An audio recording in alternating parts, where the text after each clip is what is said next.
Olá pessoal, bem-vindos. Hoje vamos levar vocês para um passeio em Jerusalém, para uma das partes da cidade, das partes históricas conhecidas como o bairro de Nachlaot. Estamos levando vocês hoje para conhecer o início de Jerusalém durante a virada do século XIX, século XX. Jerusalém como cidade histórica que a gente conhece, a princípio, séculos e séculos, localizada geograficamente dentro das muralhas da Cidade Velha, e muralhas com tamanhos de mudanças ao longo das épocas debaixo dos impérios diferentes, mas no século XIX a cidade começa a crescer e expandir para fora das muralhas, e vão nascendo os primeiros bairros fora das muralhas, um movimento que se dá na metade do século XIX, com uma chegada de judeus e cristãos, movimentos ligados à questão política com o Império Otomano, que recebe apoio dos países da Europa nas suas iniciativas militares que tinha contra o Egito, e assim começam a chegar todos os segmentos da Igreja Europeia, do norte da África também, igreja egípcia, igreja russa, igreja armênia, e começam a chegar igrejas diferentes e vão construindo em Jerusalém fora das muralhas, e os judeus, paralelamente nesse movimento também, com o movimento sionista, começa também a chegar em Israel. Ainda antes do nascimento do movimento sionista começam a chegar judeus, e depois vai aumentando o volume de judeus que vão buscando moradias, e normalmente os lugares que não têm muita necessidade de dinheiro, lugares mais simples, mais humildes, acabam sendo os lugares dos primeiros imigrantes. Então, esse bairro que nós vamos mostrar para vocês hoje, que leva o nome de, a gente chama de Nachlaot, mas não é exatamente um bairro Nachlaot. Nachlaot é toda essa região que eu estou marcando aqui para vocês. Toda essa região vai ser conhecida como Nachlaot. Nachlaot vem da palavra em hebraico Nachalá. O motivo de conhecerem como Nachlaot, porque vários pequenos bairros aqui receberam o nome de Nachalá, Nachalat Yitzhak, assim foi chamado como uma Nachalá. Nachalá é como se fosse uma herança, um presente. Então, dessa forma, ficou conhecido como Nachlaot, um conjunto de Nachalá, mas, de fato, hoje em dia, aqui se encontra um total de 32 pequenas comunidades, ou pequenos bairros, porque justo 32 foi ao longo dos anos sendo construído bairros. Começa já em 1875 o primeiro bairro Even Israel, e ele vai sendo copiado, replicado, e vão construindo bairros iguaizinhos, um do lado do outro. O que significa iguaizinhos?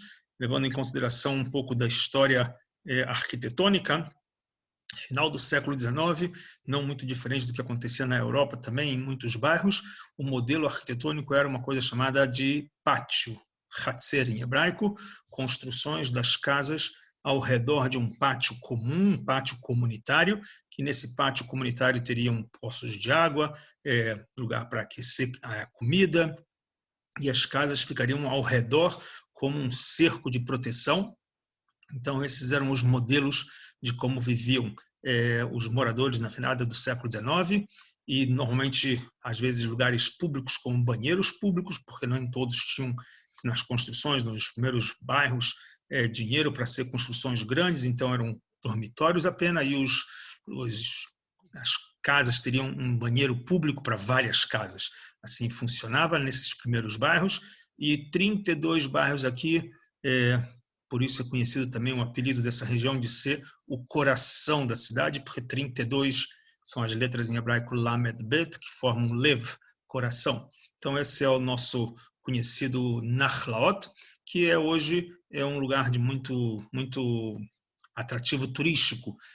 Muitas sinagogas se encontram aqui históricas, já que várias ondas migratórias chegaram judeus aqui de vários diversos países, seja da Grécia, seja da Síria, seja do Irã, seja da parte da Turquia, da parte ashkenazi dos judeus da Hungria, de vários lugares diferentes foram chegando judeus, e cada um com seu pátio foi organizando então sua vida comunitária e tinha então também sua sinagoga, algumas delas históricas, algumas delas pequenas, com presença histórica de 150 anos atrás. Essa é a parte bonita que tem na cidade. O primeiro desses bairros, chamado Even Israel, que fica exatamente com pátios como esse que vocês estão vendo, são casas que ficam ao redor de um pátio. Hoje em dia, passado 150 anos quase dessas primeiras obras, esses pátios já foram também construídos outras instituições, às vezes um jardim de infância, ou uma sinagoga, ou uma escola. Algumas preservaram o pátio para o lado urbano da cidade. Então, construções bem simples, algumas de um andar, ou algumas que chegaram a ter até mesmo 3 andares, o que era o modelo da época dessas construções. Nesse período, da virada do século XIX para o século XX, a chegada de judeus de várias origens, algumas vezes se organizavam em bairros por grupos étnicos.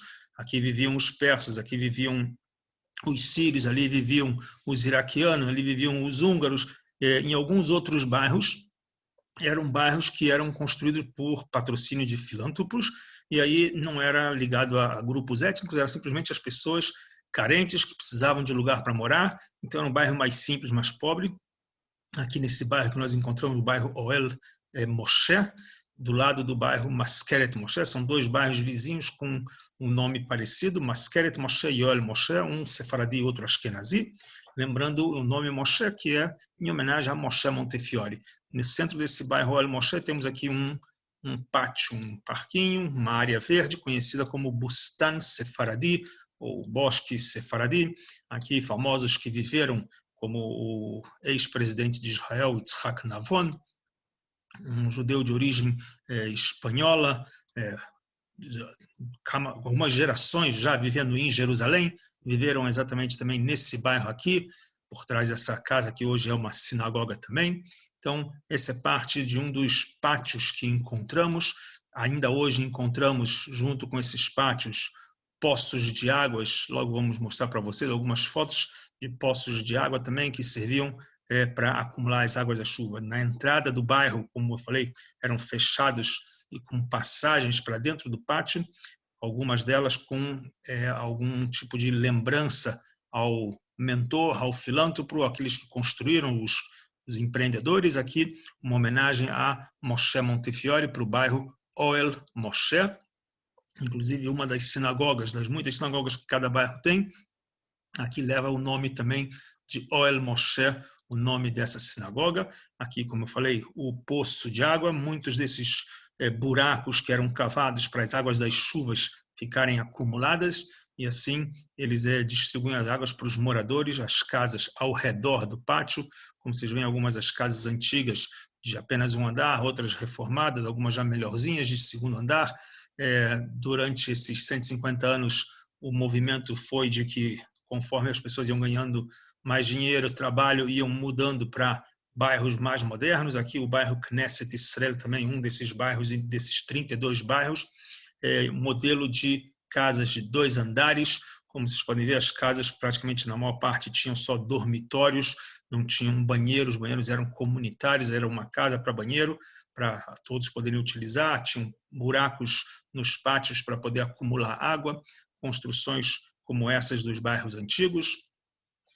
Logicamente que isso foi sendo, com os anos passando, foram crescendo, foi ampliando as construções, mas já no movimento de 1929, com mais de quase 50 anos de construção desses bairros, chegadas de judeus de forma contínua de fora do país e também até mesmo de dentro de Jerusalém, uma chegada muito grande de judeus para esses bairros originários da Cidade Velha, os judeus que moravam na Cidade Velha, devido a todas as questões políticas, a violência muçulmana que tinha no ano de 1929, com algumas das rebeliões contra as iniciativas judaicas, eles fogem e aí constroem mais casas e vão invadindo esses bairros de Nachlaot. E aqui a gente vê uma das sinagogas construídas por esses judeus oriundos da Cidade Velha de Jerusalém, judeus sefaraditas, onde seus antepassados eram da Espanha.